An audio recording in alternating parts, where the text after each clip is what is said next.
All right, hey guys, today we are doing video number 7. Dun, dun, dun. 7. There we go. I think you guys can see it now. All right, solving log equations. All right, so we're just going to jump right in because it's first period planning and second period will be here soon. So here we go.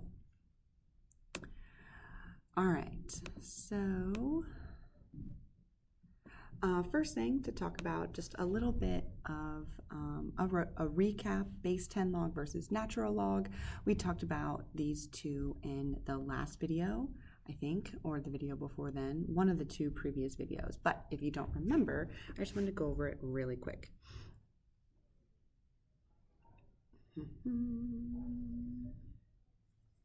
Just make sure we work here. And there it is. Okay. So your base 10 log is your standard kind of scientific notation kind of log. It's used a lot. It's the one where you just see log. All right, so it'll be log of like x or something. I don't know, let's zoom in a little bit more so you guys can see. All right, so like log of x, right? You notice that there's no base number here. All right, that is, if there's nothing there, then it means that you're dealing with a log with a base of 10. We just don't write it, okay? It's just the standard log. No base number written means it's base 10. All right, so it's the same thing we do when you have, like, if you see like square root of like the radical sign x, right? We have used that so much, we know that this means it's a square root, but technically, right, we would write a 2 right there as what we call the index number. All right, so when you don't see the number, you know that it's a square root. All right, same thing when you just see log with no base, that tells you it's base 10. All right, and then the other special log that we have is the natural log. All right, natural log is ln. And again, this is a very common log that's used. All right, so we talked about in our graphing exponential videos, we talked a little bit about e. All right, e is a number. All right, it is just roughly 2.72. All right, it is used a lot in finance. If you ever see a problem that says you are compounding continuously, all right, that compounding continuously, that rate, that base number is 2.72. All right,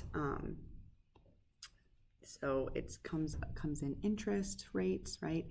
It also is a number that pops up when you are doing calculus. E and the natural log have a pretty cool property that you guys will learn about next year.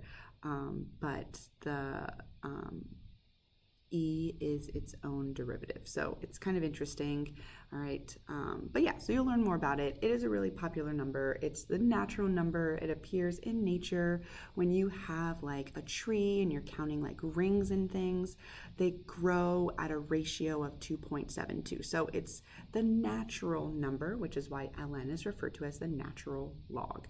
All right. So when you see ln, it just means that your base would be e. So ln is what we use instead of writing log base e. All right, so just keep that in mind. These are the two that you're going to see used throughout. So just know that if it's log with no base number, the base is 10. If you see ln, you know that your base is e. All right, so those are two just to kind of keep track of. All right, the next thing that we're going to look at is something called the change of base formula. So when you guys were doing exponentials, we went over like how you can change your base to something else, right? So for instance, with exponentials, if you had 16, you could say, well, 16 is 4 squared. We changed the base number. We could also say that 4 squared, 4 could be written as 2 squared and then squared. So then ultimately 16 is the same as 2 to the 4th. All right, so that's changing the base when you're dealing with exponentials. You do have a similar concept when you are using logs. All right, so for logs, say you have log with a base of b of a. all right, and you want to change your base number. You can change your base number to anything you want by rewriting it like this. So log, we'll just do nothing, so we'll make it base 10, all right, over log of b. All right, so the a goes on the top, the b goes on the bottom, and then I made this a base 10 log, right? So there's nothing written there, so that would be base 10. This is how some of you guys were doing logs in your calculator. If you don't have one of the fancier calculators that does that like formula in there, all right, you could also have said, right, and maybe you didn't want to do bit log base 10, maybe you wanted to do natural log, I don't know. You could also do ln of a over ln of b. That's fine, all right? You could do that. That's going to give you the exact same result, all right? Again, just make sure the a is what's on the top and the b is what's on the bottom. But you could change the base number of your log to anything you want. You could do something like, I don't know, log base sine theta of a divided by log sine theta of b. Doesn't matter. The only thing that matters is that these two base numbers, whatever you pick for your new base, it's the same on the top and the bottom, and the number that was inside the log to begin with goes on the top, the number that was the original base goes on the bottom. Right? And sometimes we have to change our base to different numbers based on the problem that we're trying to solve. All right? And we'll do some examples like that down at the bottom. Okay, so next we're going to quickly go over your properties for exponents because they parallel your properties of logarithms. Well, not parallel exactly, but they're inverses of each other. So really quick, properties for exponents for multiplication. The rule says that if you are multiplying two like bases, all right, so a is our base, they have the same base, all right, a to the m times a to the n, the rule says you add your exponents. Cool. Division, this one tells us that if we are dividing like bases, then we subtract our exponents. Cool. All right, and then the power rule says that if you raise a power to a power, you multiply. All right, now remember, logs are the inverse operation. So let's take a look at what this is going to do with our log functions. All right, so addition, all right, so we're starting with the reverse operation, right? So before with exponents, it was multiplication turns into addition. So now we're starting with addition, and I don't know if you're guessing this or not, but it's going to turn into multiplication. All right, so let's take a look at what that looks like. So log, I'm just going to leave it base 10, so I'm not going to put any base number. All right, so we'll say log of m plus log of n. All right, I am adding together two logs. What I'm going to do to combine into one log is make it log m times n. All right, so addition turns to multiplication.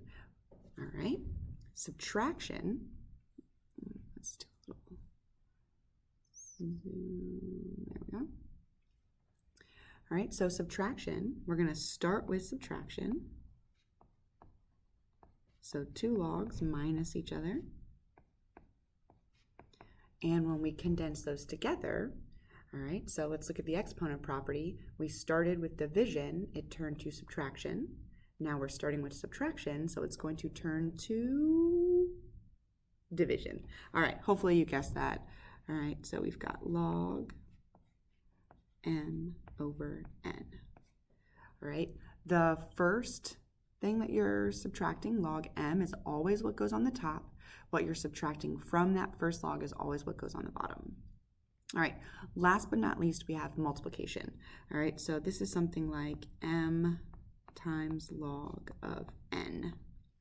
All right, we are multiplying a log by a number. All right, so with our exponent properties, we are raising it to a power, and the rule says multiply. Well, now we are multiplying, so the rule is going to say raise it to the power. So this becomes log of n to the power of m. All right, so pretty nice. Okay, so let's take a look at these in action. All right, so we'll do one where we're condensing. All right, now when you're condensing, you always want to move left to right. So always go left to right. All right, and you also want to always do the exponents first. Like then any numbers out front, you want to go ahead and move those first. So I'm going to start at the beginning. I have the 1/2. I'm going to change that to an exponent. I also have this 2, and I'm going to turn that to an exponent.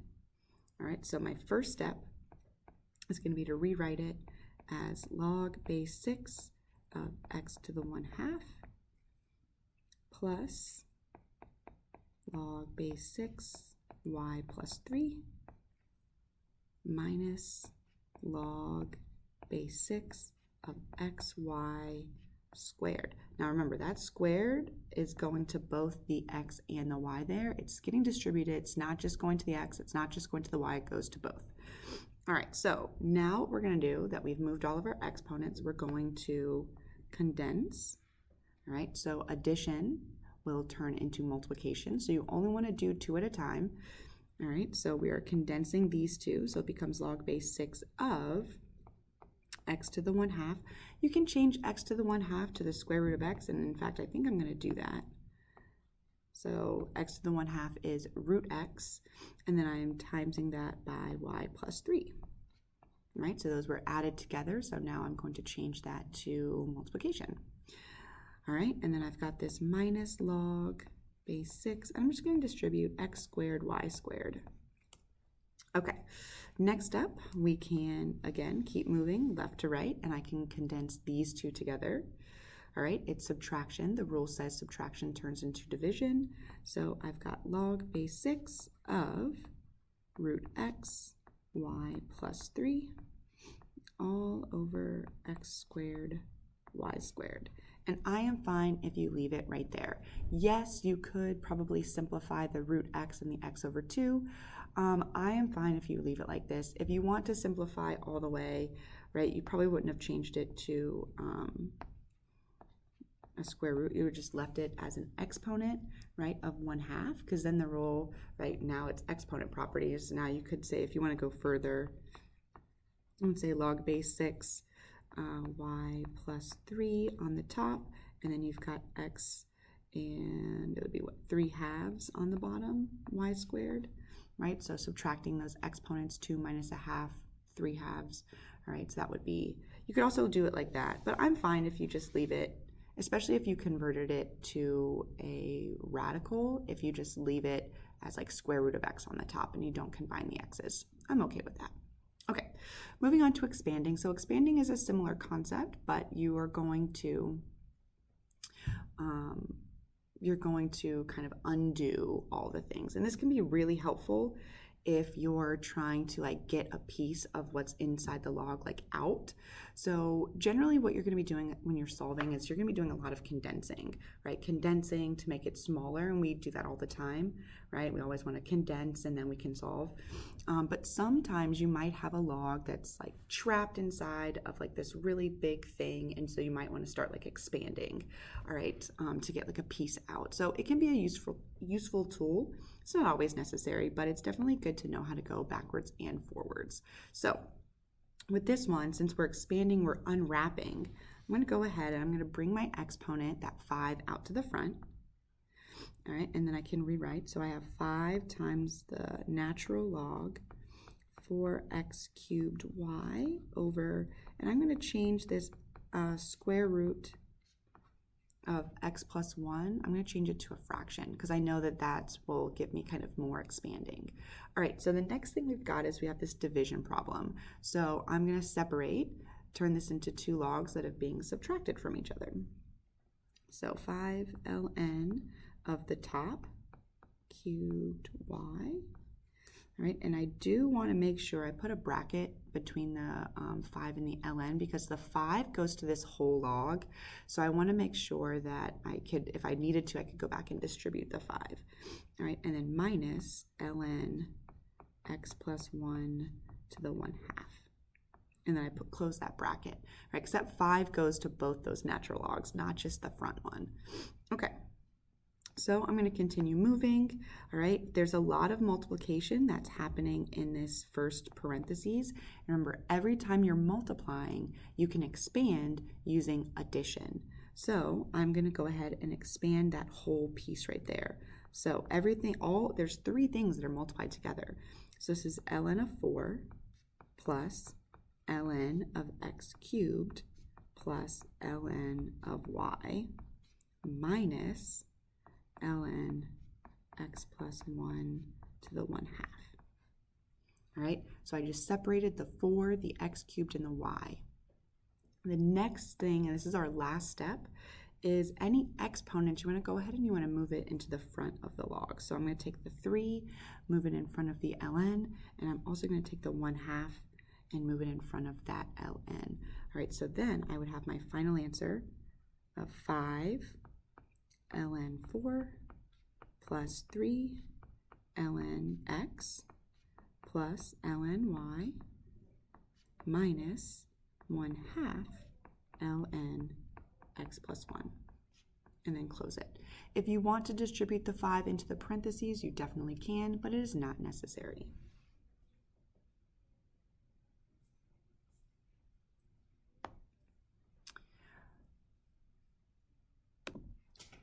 All right, so that brings us to our next 2 properties. So the equivalent logs property and then the inverse property, which we've already talked about, but we're going to look at again.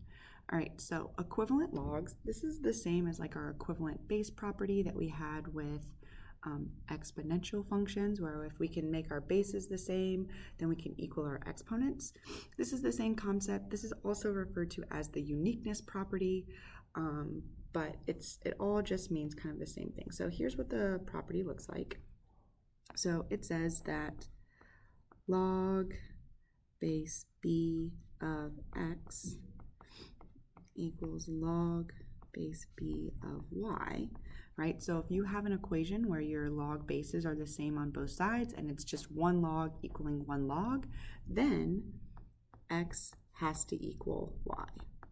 Right, then what's inside the log has to also be equal. All right, so that's that property. So what this does is it encourages us to condense, to get 1 log on the left, 1 log on the right, and then if we have that and our bases are the same, then we can equal each other. All right, you could also think of this as just really using the inverse property. All right, so remember we said, and we'll talk about it in a second with inverse property, we said that the inverse of log base b is raising both sides to the base of b. So if we do b to the power of this on both sides, well, log base b cancel each other out. And so you're just left with x equals y. All right, but you don't have to do that every time. You can just think, oh, well, if log bases are the same, there's 1 log on each side, then what's inside must also be equal. All right, and then just to recap the inverse property, if you have a to the x equals b, all right, the inverse of raising something to a base of e is taking the log base a of both sides. Log base a of a cancel, leaving you with x equaling log a b, right? And you can go the other way. The other way looks just like we did on the other side, right? If you're starting with log base b of a equaling x, and you want to use your inverse property, well, the inverse of having a log with a base of b is having an exponential with a base of b. So you'll take both sides of your equation, you'll raise it to a base of e, and log base b raised to a base of b cancels out, leaving you with just a, and on the other side we have b to the x. All right, so that is our inverse property. All right, so I'm gonna have to pause and come back because class is starting and I'll have to finish the examples in a little while. Okay, so here we go. Let's do our two problems. All right, so for the first one here, we first want to isolate our exponent. All right, in order to do that, we need to add 10 to the other side.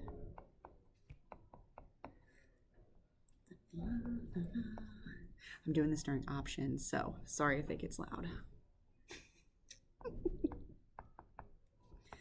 All right, so that gives us 81. All right, so I gotta grab the calculator. Okay. All right, so now we have our exponent and our base number kind of isolated. We need to go ahead and kind of convert to logs in order to get that variable out of our exponent, or I'm gonna do it, we're using our inverse property. I'm making my video. All right, so the inverse of a base 5 would be log base 5.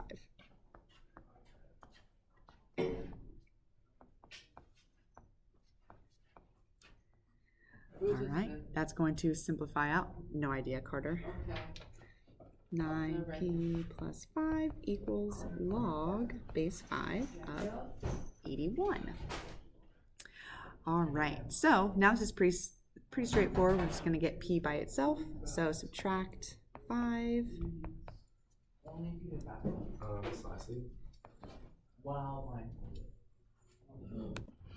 Okay, you guys don't know, but it just went from options to lunch.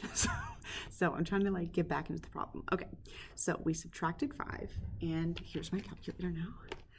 All right, so we've got in our calculator. All right, so I'm just gonna wait to the end to plug this in. All right, I'm gonna leave it like this: log base 5 of 81 minus 5, and then I'm gonna divide the whole thing by 9. So we've got p equals this. Now you have two ways of putting this into your calculator. If you have the newer calculators, you can put your log base in. All right, so this part right here, you can either do the math, alpha, math, and then that'll pop up log with a little box, and then like a little box, then you can just type it in. All right, if you don't have the newer calculators, you're gonna use that change of base formula that we talked about above, and either natural log or log base 10, because those are the buttons on the outside of the calculator, right? So you would do like log 81 divided by log of 5. Or again, you could do natural log, whatever.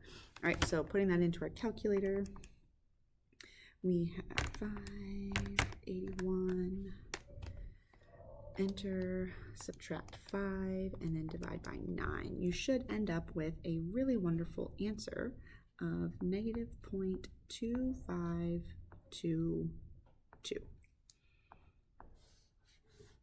And there we go.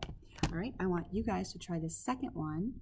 All right, this one is a similar problem, but we're starting off in logs. I will say I want you guys to condense first, then use your inverse property, or you don't even really need the inverse property. You can use the equal, like logs one, the uniqueness, or uniqueness or equivalent logs property, right? And once you condense, but you must condense first. So I'm gonna let you guys do it, and then I'm gonna do it off to the side, so pause the video. All right, so for this one, we first start by condensing our two logs. So there's subtraction in between our two logs. We condense using division. So we end up with natural log of 3x squared minus 5 all over 7 equaling the natural log of 34. At this point, we can either use that uniqueness property or equivalent logs property, or what I did was I just used the inverse property. The inverse of natural log is a base of e, so I raised both sides to a base number of e. That's going to make your natural log cancel out, leaving us with just 3x squared minus 5 all over 7 equaling 34. All right, so from there, we're just solving. multiply both sides by 7, add 5, divide by 3, square root, you get plus or minus 9. Now, something that you do want to make sure that you're checking is that you don't have any extraneous solutions, all right, which means like if I plug in positive and negative 9, that they both should work, and they are going to for this one. The main thing you're looking for with logs is you don't want to have any negative numbers inside your log. So if I were to plug in a value and it gave me negatives inside of my log function, that would be a no solution. That would be an extraneous solution. That can't happen. All right, so these both positive and negative 9 do work out. All right, just remember down here, I'll put check for extraneous.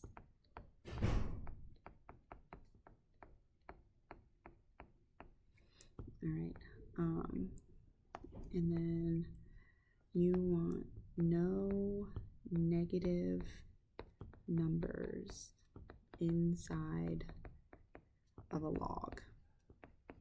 All right, that's the big thing that you're kind of looking for with that one. Okay, so the next ones we're going to take a look at are a little bit more challenging. All right, so these are ones where we have different bases, all right, and we want to kind of have the same base, all right, and so this is what we're going to do. So we're looking at it, all right, so this one says solve the following using change of base. So you'll notice in number 1, we have a base of 3 on the left-hand side, and we have a base of 8 on the right-hand side. So we cannot use our equivalent logs property right now because we don't have equivalent bases. So what we want to do is we want to kind of condense where we can, and then we might end up having to change our base number to make the problem more doable.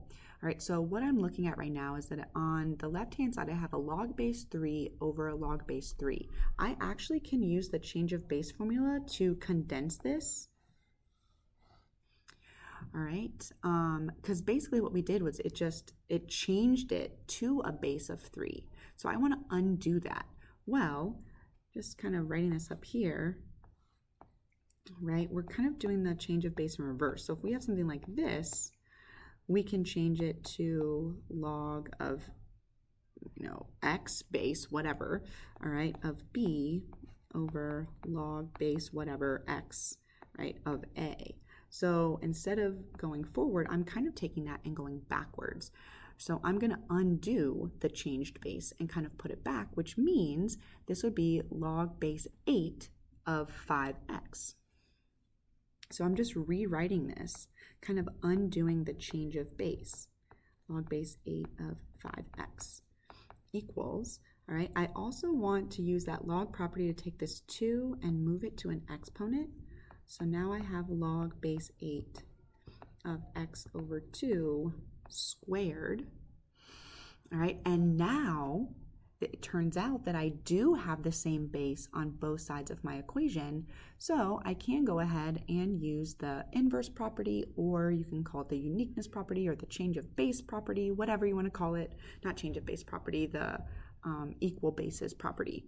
All right, I'm going to, again, do it with inverses because I think that that's a habit that you guys need to get into, which is performing the inverse operation for a log and also for an exponential if that's the direction we're going. All right, so the inverse operation of a base of 8 is being raised to a base of 8. All right, so that's going to make those logs cancel out on both sides. So I'm left with just 5x equals, and remember we're distributing that square to both parts of the right-hand side of my equation. It goes to both parts, so it becomes x squared over 4. All right, so just kind of zoom down a little bit. There we go. Now we can kind of see. All right, so now I'm going to just solve this, right? So I'm going to multiply my 4 over. All right, so I have 20x equals x squared. I'm definitely not going to divide. Remember, we never want to divide out by our variables. So what I am going to do instead is I'm going to move everything to one side, get it equal to 0. And then I'm going to pull out a GCF of x. And then I'm going to take each piece of my now factored form and equal it to 0 and solve for x. So x equals 0 and x equals 20. All right, and so you just want to make sure that if you plug your answers in, you don't get any extraneous solutions. All right, so here are my two things. Remember what we have inside of our log, right, has to be not only positive, but it has to be greater than 0. And I think one of these is going to be an extraneous solution, because if we plug in 0 into our problem, we're going to end up with 5 times 0, which is 0. And that's never going to work, right? So I'm talking about this piece right here. So I'm up at the top, log base 3 of 5x. Log base 3 of 5 times 0 is log base 3 of 0. And 3 to, there's no option. 3 to no option as an exponent can ever give us 0, right? And that's what that's saying, log base 3 of 0. So that's like 3 to what power equals 0? That's not possible. So this is going to be an extraneous solution.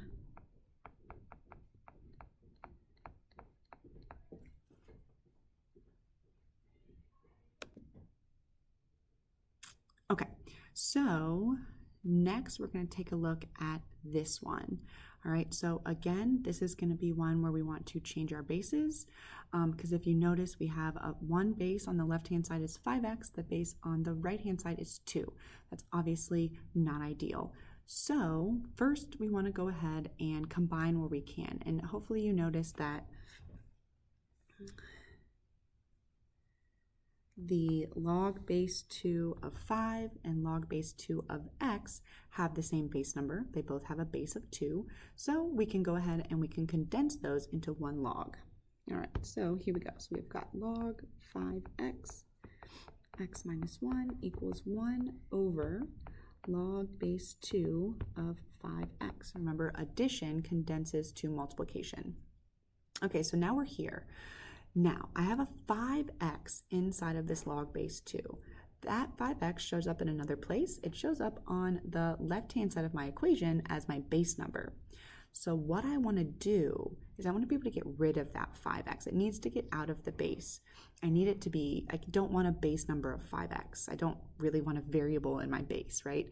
So what I'm going to do is I'm going to rewrite that log base 5x of x minus 1 with a base of 2.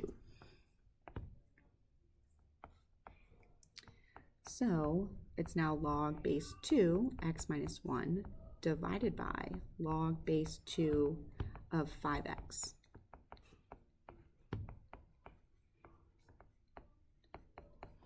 All right, so what I did was I just changed my base to 2. And so that is our formula that we have above. Now this is kind of a pretty easy one. We're going to multiply to get rid of the fraction. So we just multiply both sides by log base 2 of 5x. Log base 2 5x. And all of our denominators are going to go away. So all we're left with is log base 2 x minus 1 equals 1. And then from here, we can just perform the inverse operation, all right, to convert to exponentials. So I have a log base 2. The inverse of that is raising both sides to a base of 2. All right, log base 2 raised to the second is going to go ahead and go away. So I've just got x minus 1 equals 2 to the first. And adding 1 to both sides, I get x equals 3. All right, we always want to double check, make sure we don't have any extraneous solutions. Really, we're just looking for numbers that we get for x that are going to make our inside of our log either negative, really it's equal to less than or equal to 0, right? And we don't, right? So if we plug in 3, we get 3 minus 1, which is 2, that's fine. In the other log, we get a 3, a base of 5 times 3, 15. All of those things are fine. So this should work out. Okay, so you guys now should be able to complete homework number 7, which is your solving logs homework. Hopefully that was helpful, and I'll see you next time. We got one left. Woo!